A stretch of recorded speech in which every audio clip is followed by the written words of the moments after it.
Dear students, गौर करेंगे इस video में प्रश्न नंबर 16 की तरफ। प्रश्न नंबर 16 जो है वेरी सिंपल क्वेश्चन है, कुछ भी नहीं है, बहुत ही इंपॉर्टेंट क्वेश्चन है, आपकी परीक्षा में बहुत बार पूछा गया है। तो इस वीडियो को आप बिना स्किप किए हुए अंत तक देखेंगे। मैं आपसे वादा करता हूं कि एक एक पॉइंट आपको बारीकी से समझा दूंगा। इस क्वेश्चन को आप 2-3 तरीके से लगा सकते हैं, जैसे भी आप लगाना चाहें। वेरी मैं सिंपल क्वेश्चन आपको बताऊंगा, वेरी सिंपल तरीका आपको बताऊंगा अच्छी तरह से, और शॉर्ट ट्रिक आपको बताऊंगा जो है आप अच्छी तरह से इसे समझ सकते हैं और लगा सकते हैं। तो आप देख सकते हैं क्वेश्चन दिया गया, आकृति में छायांकित डिजाइन का क्षेत्रफल ज्ञात कीजिए। छायांकित डिजाइन का क्षेत्रफल ज्ञात कीजिए जो 8 सेंटीमीटर त्रिज्याओं वाले दो वृत्तों के चतुर्थांशों के बीच उभयनिष्ठ है, और पाई बराबर 22/7 का प्रयोग कीजिए। तो वेरी सिंपल क्वेश्चन है, कुछ भी क्वेश्चन में नहीं है। चित्र आपके गणित में दिया गया है, स्क्रीन पर भी आपको चित्र दिखाई दे रहा होगा। तो पहले आप चित्र को बना लें, मैं भी चित्र को बना लेता हूं। तो बनाते हैं चित्र को। तो चित्र की तरफ आप गौर करेंगे। चित्र आपने बना लिया होगा क्योंकि आपके गणित में बना है, मैंने भी बना लिया है। सही है। हमें इस भाग का क्षेत्रफल ज्ञात करना है, ये टोटल जो डार्क है। तो इसके लिए क्या करेंगे, वेरी सिंपल है, कुछ भी नहीं है। देखिए हम निकाल लेंगे चतुर्थांश, ये TAFC इसका। ध्यान से आपको ये करना नहीं है, हम आपको समझा रहे हैं। सही है, आप स्वच्छ और साफ चित्र बनाएंगे, हम सिर्फ आपको समझा रहे हैं। इसलिए ये आपको इस निकालना है DAFC, ये जो आपका चतुर्थांश है इसका क्षेत्रफल आपको मालूम है। सूत्र लगाएंगे 1/4 इंटू पाई आर स्क्वायर। इसके लिए आर तो आपको मालूम है 8 सेंटीमीटर है। सही है। तो इससे यदि हम घटा दें इस त्रिभुज DAC का क्षेत्रफल, त्रिभुज DAC का क्षेत्रफल आपको मालूम है, इसका भी हम आसानी से निकाल सकते हैं। समकोण त्रिभुज है, 1/2 आधार गुणा ऊंचाई, और ये आपका वर्ग है, तो ये आपकी टोटल 8 ये भी होगी, 8 ये भी होगी। सही है। तो इसका ये क्षेत्रफल इतना निकल के आ जाएगा। समझ गए। यदि हम निकालें चतुर्थांश DAFC का क्षेत्रफल और उससे यदि हम घटा दें त्रिभुज DAC का क्षेत्रफल, तो हमारा इतना निकल के आ जाएगा। सही है। इसी प्रकार यदि हम निकालना चाहें तो निकाल भी सकते हैं, ना निकालें तो हम सिर्फ इसमें 2 का गुणा कर दें, आपका लग जाएगा। क्यों 2 का गुणा कर दें? क्योंकि आपको मालूम है, देखिए ये भी 8 है, ये भी 8 है, ये भी 8 है, और ये भी 8 है। तो इसलिए जब हम इस चतुर्थांश का क्षेत्रफल निकालेंगे तब, क्योंकि कोण ये भी 90 और ये भी 90। सही है। तो जब हम इस चतुर्थांश का क्षेत्रफल निकालेंगे DAFC का, उतना ही निकलेगा जितना BAEC का निकलेगा, इतने का।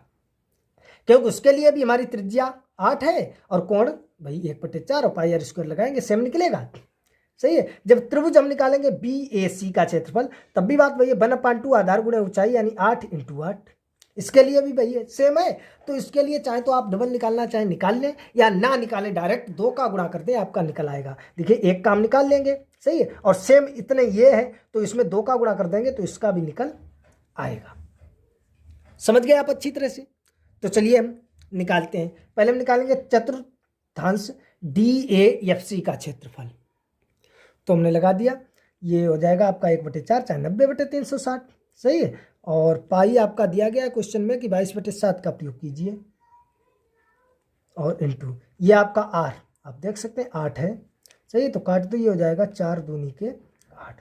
तो ऊपर आपका बच्चा है 22, और इंटू ये हो जाएगा 8 दूनी 16 और बटे 7। सही, इतना हो जाएगा। इसका गुणा कर लीजिए आप, तो ये हो जाएगा 16 दूनी 32, 3 16 दूनी 32 और 3 35, यानी 352/7 सेंटीमीटर स्क्वायर।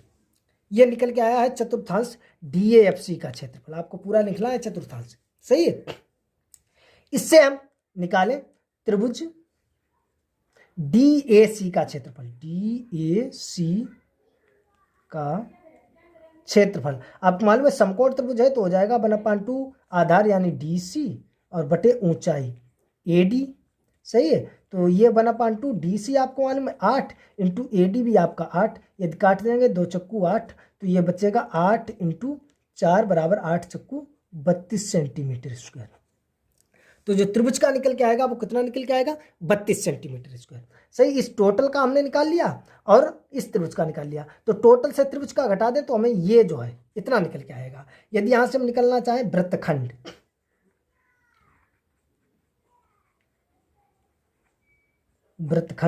या भाग AFC का क्षेत्रफल, सिर्फ इतने का। सही, ये जो वृत्तखंड है आपका। तो इसके लिए हम क्या करें, चतुर्थांश DAFC का क्षेत्रफल, पूरी बात लिखनी है, सही है, माइनस त्रिभुज DAC का क्षेत्रफल, पूरी लाइन लिखनी है, सही है, का क्षेत्रफल। तो इसका हम निकाल चुके हैं 352/7 और माइनस इसका निकल के आया है 32।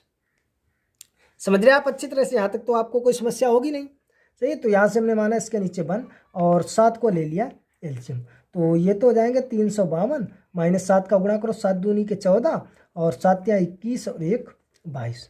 तो घटा दीजिए, देखो 12 से 4 जाएगा 8, बचा है 4, 4 से 2 गया 2 और 3 से 2 128/7 सेंटीमीटर स्क्वायर।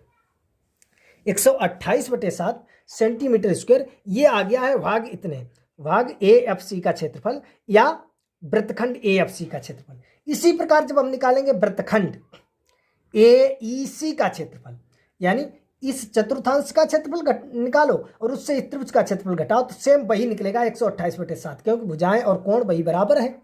सही है, भुजाएं भी बराबर है, कोण भी वही बराबर है। तो यहां से हम लिख सकते हैं अतः छायांकित भाग का क्षेत्रफल,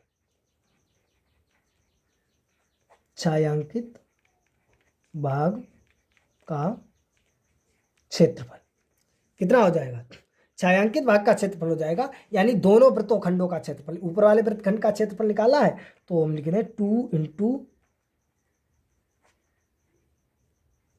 वृत्तखंड AFC का क्षेत्रफल, क्योंकि बात तो भाई है, उसका भी इतने निकलेगा, तो 2 से डायरेक्ट हम गुणा कर देते हैं। 2 × ये हो जाएगा 128/7, तो ये आपका आ जाएगा, गुणा करेंगे तो 256/7 सेंटीमीटर स्क्वायर।